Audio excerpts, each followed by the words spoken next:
Welcome, welcome to a special morning after edition of the Smackdown post show. It's your boy ABE from DET Solo Dolo today, representing for the Holy Shhh Podcast. Couldn't get Smackdown last night post show, but we're gonna start a new thing now. If we can't do the post show directly after, we will definitely have this new segment called Morning After, where we can all wake up with a cup of coffee. I know it's 12:47, but I'm a night owl. You see what I do with the Lions and everybody else. I'm up late every day. So yes, 12:47 is good morning for me. So good morning to y'all. Shout out everybody on TikTok.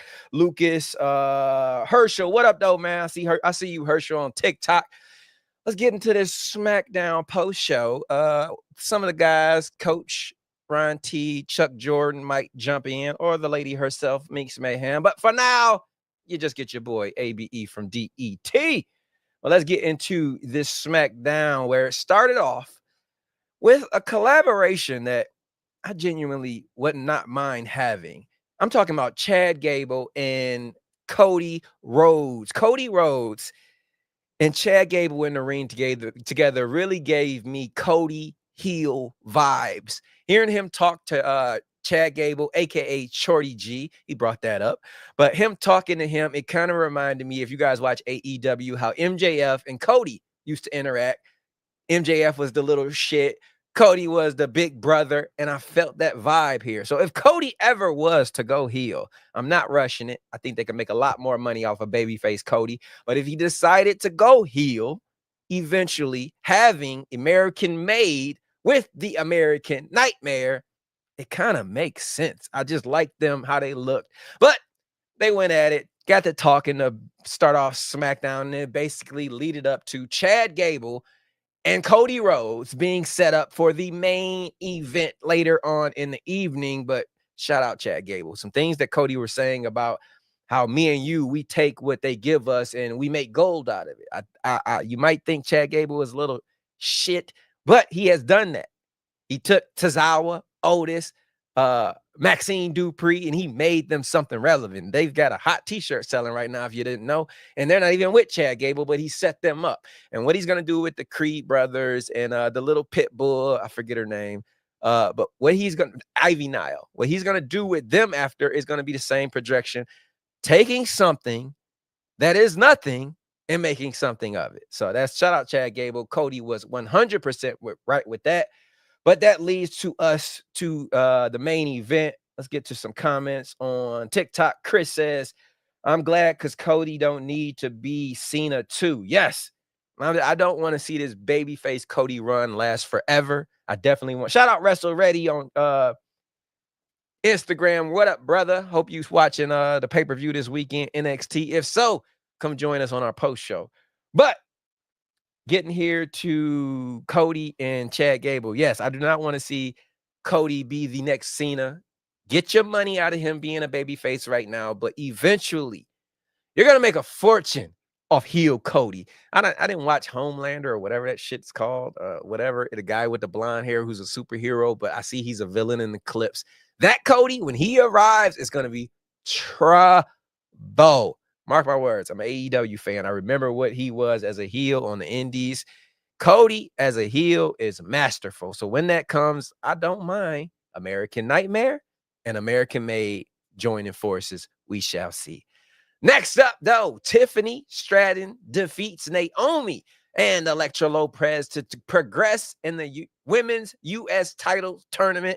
If you're looking at the brackets, this will set her up now to go against Michin in the semifinals. We got Michin and Tiffany Stratton on one side, and on the other side, we got Chelsea Green and Bailey.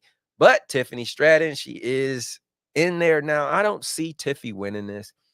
I genuinely think the finals is meant for Michin and Chelsea Green. The United States title, to me, is a secondary title. The best secondary women in the game right now, to me, are Michin and Chelsea Green. Tiffany, she's not a secondary wrestler. She's top tier. When that Tiffy time, when that hits, the crowd goes crazy. She's top tier. Bailey, we already know what she did, part of the 4 horsewomen. So no, she's not going to win. And it's going to be between Michin and Chelsea Green. They had their dumpster match months ago, building that feud up. If you don't know, Michin got the win back then, which leads me to believe, if we're talking 50-50 booking, Chelsea will be the first ever Women's United States Championship. And if you've been seeing social media with WWE and all of their promo, you would notice Chelsea Green is heavily active now. She's been throwing out first pitches. She's been at NASCAR, Speedway, blowing the horn, or however they do their shit over there. It's getting the race started. But she has been seriously active. And I would not mind Chelsea Green representing the United States with that belt as the first women's U.S. champ. Not at all. But Tiffy gets the win here. She advances to face Michin in the coming weeks. Next up, though, speaking of Chelsea Green, there was a little tension backstage with her and Bianca Belair. Bianca's trying to figure out who hit Jade, knocked her out, putting her on the shelf. Piper and Chelsea say it wasn't them, but that leads to this match where Bianca goes one-on-one with Piper Nevin and gets the win. Bianca gets a little bit of redemption for them saying they talking the trash about Jay being on the shelf and Bianca, blah, blah, blah. But yes, this was a good little match, building up that storyline. Who took out Naomi? Instagram, Facebook, TikTok, YouTube, wherever you are watching this, I need to know in the comments, who attacked Jade Cargill in your mind? I have my opinions.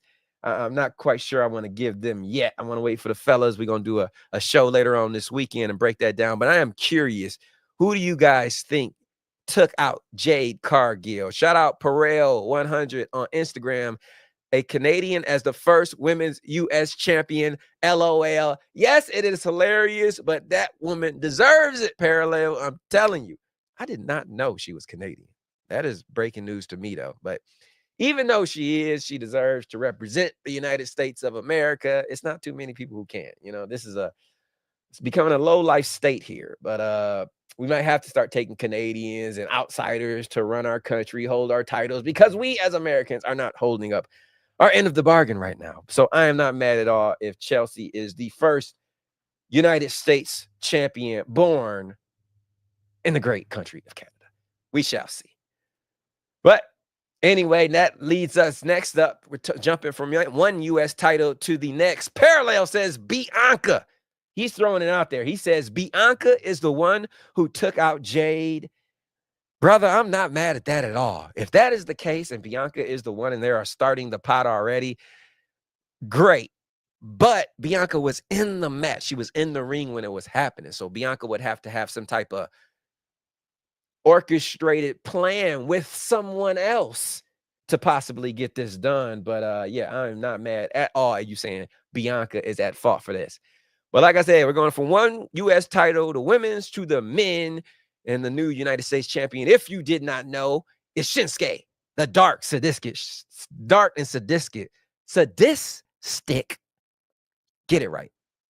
Shinsuke Nakamura is the new U.S. champ, but LA Knights come out demanding that he get a rematch. To me, he doesn't deserve one. You were beat down, embarrassed, and just took out by a 40-plus-year-old professional wrestler. You don't deserve a rematch, and the Bloodline didn't think so either, as they come out after Andrade, because Andrade came out first. He wanted to make his claim, too. I didn't even want to mention him because he's irrelevant. But, yeah, he came out, too. But then the Bloodline came out, laid waste to all of them, letting them all know none of you deserve, making me think one of them may put their name into the hat. I don't really see that because Nakamura seems to be coming off like a heel. They're a heel group, so maybe they're just starting a feud with LA Knight, and it won't have anything to do with the United States Championship, but we shall see how that turns out. Shout out Soto619, dropping in on TikTok all the way from California. If you guys do not follow him, make sure you do so. He says in the comment, if it's not Bailey, then Bianca, talking about who we were asking a minute ago, who took out Jade. And that's what Soto has to say. You think Solo will go for it? Mike Pounds. No, I don't think Solo will go. Shout out Mike Pounds on TikTok. I don't think Solo will go for that United States Championship. I just think he maybe is starting a feud with LA Knight. I could see Nakamura kind of shifting to someone else, and LA Knight elevating himself a little higher than the U.S. title. So I think a feud with Solo is actually more important than going back and getting that belt. Solo, he's making a name for himself. A lot of people hate him, but he's a top guy. So LA Knight needs to separate himself from that second tier and elevate. He's a 40-plus-year-old wrestler as well. So he doesn't have a lot of time here on the books to be building his character up. We need to get him to the top as soon as possible. So no, I don't see shout out Levine 81 $ says, I was at the show last night. It was dope. What was that environment like? Sometimes we get clips online and people like to hate, like, oh, the arena was half empty. It wasn't a lot of people in there. Was it packed? Was it half packed? Was the hard side of the camera where we don't see, was it empty? Curious, Levine, how it looked there.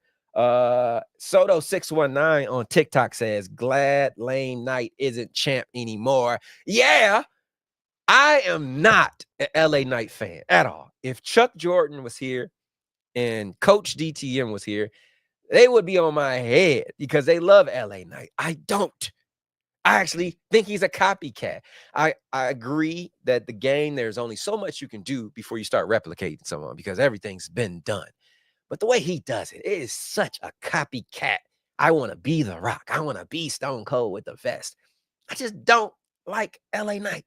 Sorry, okay? I just don't. So I agree with Soto 619 saying lame LA Knight is no longer champion. Parallel 100 on Instagram says, I love you, Solo.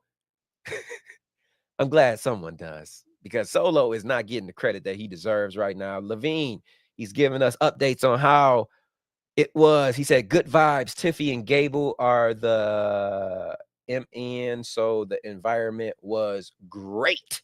Yes, Tiffy. I was at a show not too long ago. Tiffy gets a pop. Tiffy gets a serious pop, so I'm glad that resonated with you live. I wish I could have been there with you, Levine, man. It was a decent show last night. Mike Pound says, I think it was Jack so they can build the beef for her and EST Smackdown better when EST is champion. SmackDown is this, the whole women's roster is better when Bianca is champion. She's a great champion.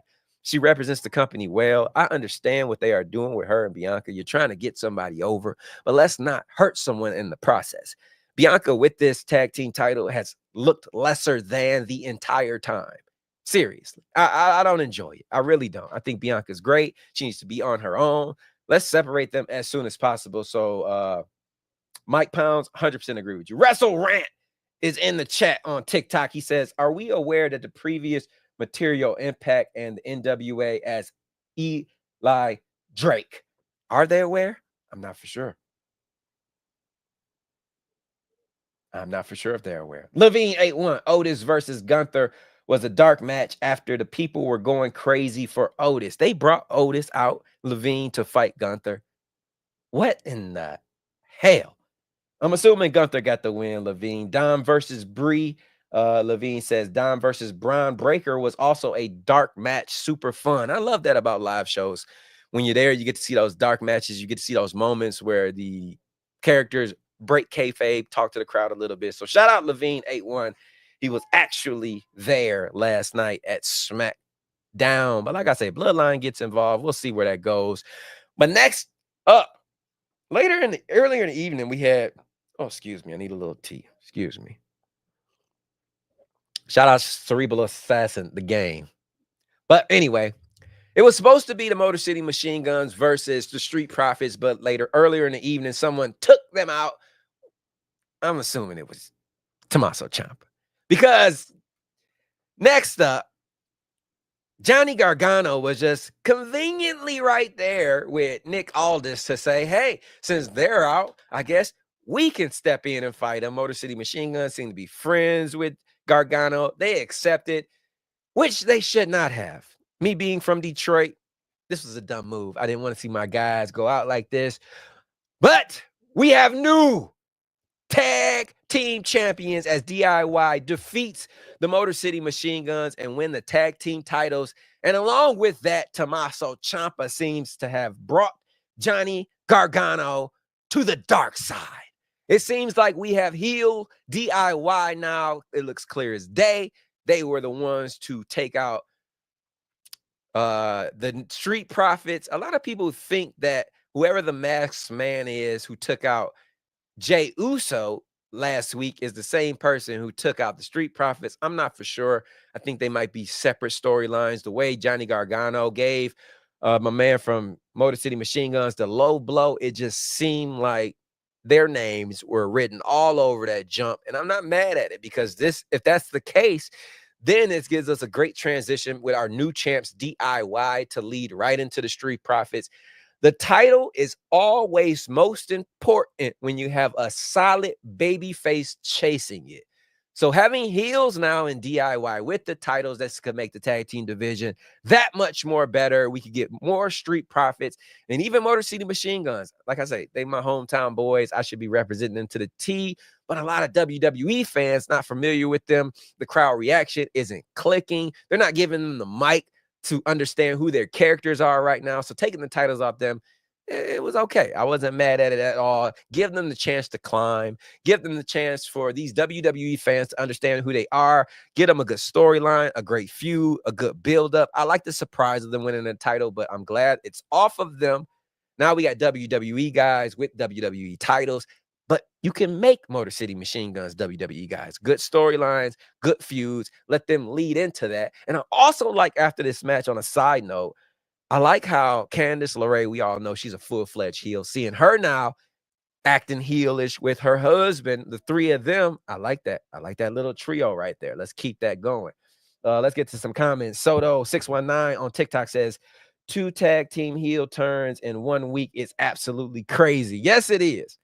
Yes, it is. I 100% agree with you. I was also expecting DIY to split just like thought the New Day were going to split. They didn't know, Soto. They didn't know. We got DIY full-fledged heels now. It seems like Street Profits are heels as well. I don't know how that's going. They might be tweeners, but the way they've been acting, it seems like they're heels too. Motor City Machine Guns, they are baby faces, but they're just not over. You know, I love them. I know where they've been. I know what they've done. But other people do not, and it's not resonating right now with the WWE universe. So taking the belt off them was a great decision. Mike Pounds on TikTok says Street Profits are down and SmackDown is down. Maybe that's why they call it SmackDown, because they are down. Yes, they are. It seems like they had this massive buildup with the bloodline the last few weeks leading to War Game, and this is the handicap that WWE continues to put themselves in with the bloodline. It's an incredible storyline. It's absolutely amazing. But when you take it away, you really start to see WWE for what it is. And that is a lackluster roster with lackluster storylines. There's nothing compelling about WWE outside of the bloodline. I'm sorry. I got to be the one to say it. That's just the truth. I like these women's secondary titles, the United States and the Intercontinental. That's giving some life to WWE, but it's not enough. And that's why I agree with Mike Pounds on TikTok saying SmackDown is down. It is not today. Today was not like some home run show. If any product that I can say has been the most consistent in WWE is NXT, like no question. If you guys do not check out already, make sure you look at Ron T's breakout performance of the night. Usually every week we have that. But if the show is like incredibly good and we're all free, we will definitely do an NXT post show. But it's getting so good, we might have to just start making it mandatory. NXT post show. Or like I said at the beginning, sometimes we're not able to do the show right after. We are starting this new thing, me and Chuck, called the morning after. That's what I'm doing right now. So sometimes if you don't see us directly after from now on, just know we will be on the next morning around noonish. That's our new little schedule they're going to work out here. But yes, Street Profits, DIY, seems like we're on a collision course for that. After we get new champions, this leads us to the main event, and nobody, not even Chad Gable's own mother, thought he would win this match, and he did not. Cody Rhodes defeats Chad Gable, get the 1, 2, 3, and afterwards, as we all expected, Kevin Owens comes down, wrecks shop on the American Nightmare, Cody Rhodes, seemingly injuring his ankle. I'm not for sure this is going to affect him on Saturday Night Main Event, which I cannot wait until it premieres. As a kid growing up watching wrestling on Saturdays, it's nostalgic. So for them to come back with WWE Saturday Night, I just cannot wait. Cody versus Kevin for the title. And we all know who watched this show. Those who don't may not know, but I am the biggest Cody Rhodes fan ever. Don't be surprised if he loses this title at Saturday Night Main Event. They've got to start that show off with a bang. What better way to do it than Kevin Owens becoming the new WWE champion? I'm telling you, I'm calling it right now. I have a feeling Kevin Owens is going to dethrone Cody Rhodes, setting up some major feud with them that's going to lead into Royal Rumble and WrestleMania season. I just feel like that's the story for Cody. Everybody thought it was Cody versus Roman Reigns when they had that cinematic promo, but that seems to be dying off. And it also seems that they are shifting their attention to CM Punk and Cody. I mean, CM Punk and Roman Reigns, which I actually will enjoy more. I've seen Cody already in Roman Reigns multiple times. I would not mind CM Punk versus Roman Reigns on a collision course, but we all know CM Punk, he wants a title. Roman does not have that. So he may not even be interested in Roman Reigns. But that was SmackDown in a nutshell. Shout out Del Marcus White. They not about to let Owens beat Cody. I don't think they're going to. But they are trying to build these new shows. They want Saturday Night Main Event to be an attraction that they could sell. The money they just made off of Monday Night Raw with Netflix, they are learning their leverage here in the what do you call it? TV network game with their weekly shows. WWE, me being a content creator wrestler, I understand how effective it is. This is a show that is new every single week with no off season. Any network would absolutely love to have something like that on their brand. So they need to build up that Saturday Night Main Event, make it a show that they can sell to one of these major networks, get another deal. So do that, you need something big to happen. I don't want Cody to lose. That's my guy. But I just think that that would be the best thing. Shout out Chef Chris Smith. What up, though? Anybody saying what up to me, you must be from the city. 313 Detroit, Michigan. Shout out our Lions on fire. And for those who don't know, I work for the Lions. I cover them. I do a post show on every single game on my personal page, ABE from DET. But I am launching a brand new sports podcast. We still got the Holy Shit. I will never leave this. Trust me. I love professional wrestling. But I am starting a new podcast called Honest with A, where we break down the truth, the whole truth, and nothing but the truth in the worlds of sports. I'm talking football, basketball, everything not WWE related. I like to keep this separate. Holy Shit Podcast handles all the wrestling. But my new show, Honest with Abe, if you are not following my page, ABE from DET, go follow that. We're going to talk sports, football, basketball, baseball, hockey, whatever over there starting this weekend. But yes, shout out everybody who joined us. SmackDown tonight, scale of 1 to 10. I am giving it a 6.5. This was a D show. This was not good at all. That's why we didn't do it last night. I just got done with it. I said, I'd rather go to bed, get some rest, sleep on it, because if I do a show tonight, I'll probably just crap on it, tell you it was absolutely horrible. And I'm glad I did not do that. I got some sleep. I looked at it for what it was. It was just a build-up show. We need to focus on NXT this weekend, Deadline, the pay-per-view. Put all the attention on that. SmackDown didn't want to take away the attention. You got people hurt. You got Bronson Reed on the shelf. You got Tonga Loa on the shelf. I don't care how many times he botches. He's still a main character here in this storyline. So they just had to do what they had to do. But it was a D show to me. Got the job done.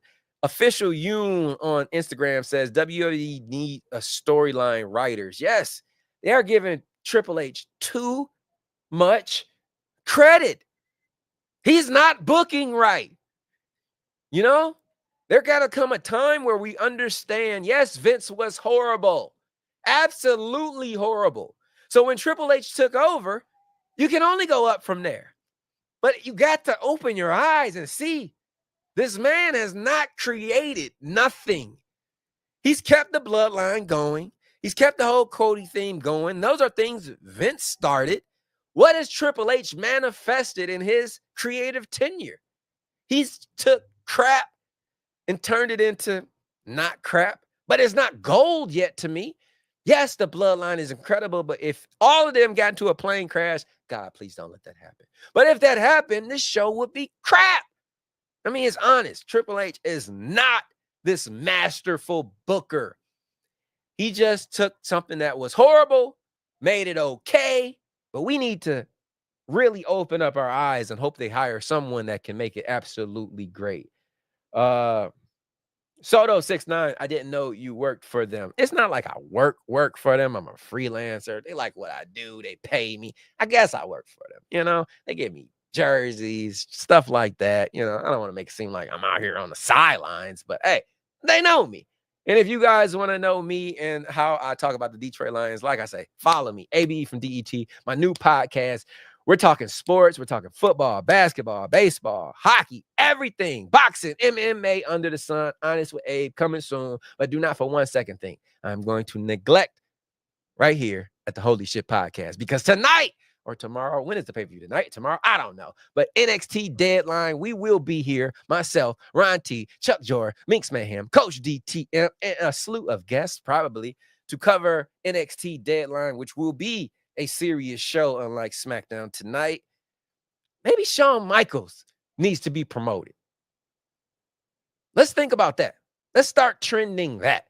Maybe Shawn Michaels needs to be the new Triple H and send Triple H back down to NXT. I'm just saying. Triple H did a great job with the black and gold brand. He knows how to develop that underground JV. Triple H to me is an NCAA coach. Shawn Michaels is NFL. We need to make this swap trade. They talking about trading things. Let's trade that. All right. You heard on the show today, the GMs from NXT, Raw, and SmackDown. There's going to be some shifting before the January 6th Netflix premiere. Let's shift Triple H and Shawn Michaels. How about that? Send his ass back to NXT, let him book them, and bring Shawn Michaels up here. He does an incredible, absolutely incredible job with NXT. I was not the biggest NXT fan, especially when they had that colorful logo with the color and the belt. I hated it. But Shawn Michaels took it over. He's got it running like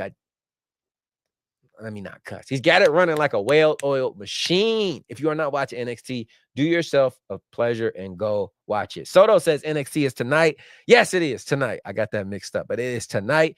So make sure y'all check us out tonight after NXT Deadline. Myself, Chuck Jordan, Minx Mayhem, Coach GTM, and Ron TD Icon. Soto, you want to join us? Just shoot me a message, man. I'll send you the link. But that's the next time you will see us all tonight. I appreciate everybody joining me here for this quick little SmackDown post show. The morning after. Start looking for it. Me and Chuck Jordan. Till then, though, tonight, NXT Deadline. It's your boy, ABE from DET. And you guys have been tuned in to the Holy Shhh Podcast. See you tonight, NXT Deadline. Let's go.